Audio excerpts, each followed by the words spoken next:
उधर ईरान समर्थित आतंकी संगठन भी इस हिंसा में शामिल हो गया है। ईरान समर्थित आतंकी भी फायरिंग करते दिखे।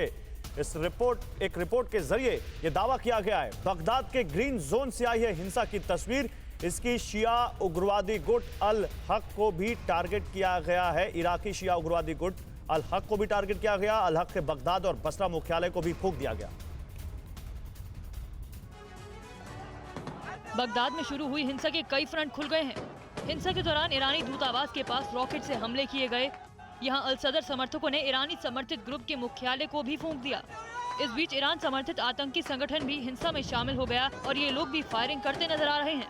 यानी इराक में सिविल वॉर जैसे हालात हैं और शिया धर्मगुरु मुक्तदा अल सदर की वापसी के लिए उनके समर्थक किसी भी हद को पार करने पर आमादा हैं।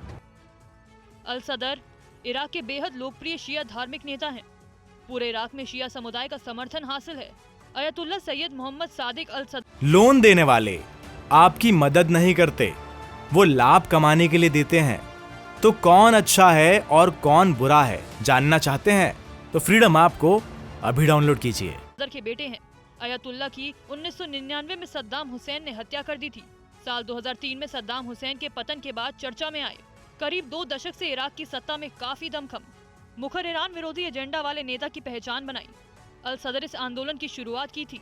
आंदोलन में हिस्सा लेने वालों को अहम सरकारी पद दिए गए। इस आंदोलन के बाद अल सदर ने मजबूत पकड़ बनाई। आंदोलन में शामिल होने वालों को विभिन्न मंत्रालयों और विभागों में नियुक्त किया गया। और इराक में बवाल के बीच टीवी 9 भारतवर्ष की एक एक्सक्लूसिव खबर आप जान लीजिए कि इराक संकट को लेकर दुनिया के कई बड़े देश अब एक्टिव हो गए हैं। इराक संकट का असर तेल सप्लाई पर पड़ सकता है। भारत समेत कई देशों का तेल इराक से ही आता है। रूस यूक्रेन जंग की वजह से इराक पर निर्भरता बढ़ी है और इसी वजह से जो बाकी सारे देश हैं वो एक्टिव हो गए। इराक उन देशों में से शुमार है जो दुनिया में सबसे अधिक ऑयल एक्सपोर्ट करता है। लगभग हर महीने कहें तो इराक $100 बिलियन का लगभग में तेल निर्यात करता है और उसमें भारत भी शामिल है। भारत के लगभग $15 से $20 बिलियन का हर साल तेल इराक से आता है। और 3-4 अगर टॉप के कंट्री को अगर आप देखें जहां से भारत तेल मंगाता है तो उसमें से इराक टॉप पर है। वैसी स्थिति में न केवल भारत बल्कि मध्य पूर्व देश और अमेरिका जैसे देशों की लगातार नज़र बने हुए हैं। पिछले कई घंटों से कई बड़े देश एक्टिव हो गए हैं।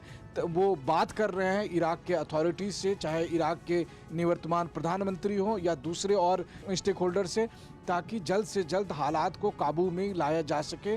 क्योंकि हमें नहीं भूलना चाहिए कि रूस यूक्रेन संकट के बाद जब रूस से ज़्यादातर देश तेल लेने में हिचकिचा रहे हैं, वैसी स्थिति में सबसे बड़ा जो आप कहें कि फेवरेट कंट्री अभी फ़िलहाल है वो इराक है, जहां से लगभग पूरी दुनिया तेल मंगाती है।